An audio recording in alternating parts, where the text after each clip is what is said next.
तर एका बाजूला इंधन दरवाढीचा फटका आपण पाहतोय, स्वयंपाकघराला बसतोय, तर दुसऱ्या बाजूला आता शैक्षणिक क्षेत्रामध्ये सुद्धा याचा परिणाम होऊ शकतो। यासह आपण पाहतोय पुण्यातली बातमी। पुण्यामध्ये इंधन दरवाढीचा मोठा फटका भाजीपाल्याच्या दरांवर झालेला आहे।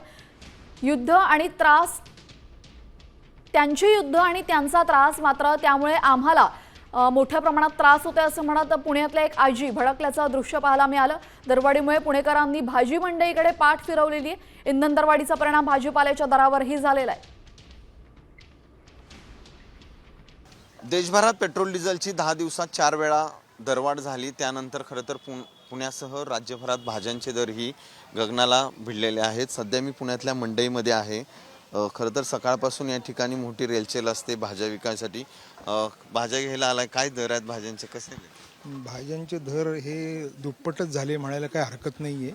कारण की मी आत्ता 2-4 स्टॉलवरनं जाऊन आलो की प्रत्येक भाज्यांचे दर मागं 10-10, 15-15 रुपये वाढलेले आहेत।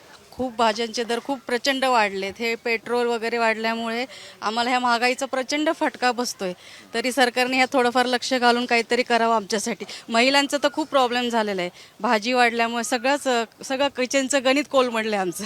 पेट्रोल डिझेल वाढल्यामुळे सगळे जे आयात निर्यात होते त्याच्यावर सगळा परिणाम झालेला आहे। आता माल कुठं उठाव होत नाही, मालाचा गिऱ्हाईक कमी पडलेले आहे, भाव वाढलेले आहेत आणि त्याचा परिणाम सगळं पब्लिकवर झालेला आहे। आता तिथं वाढलं म्हणजे इथं त्यांचे युद्ध त्यांना हे असतात आणि इथं दुसऱ्या देशाला त्रास देतात।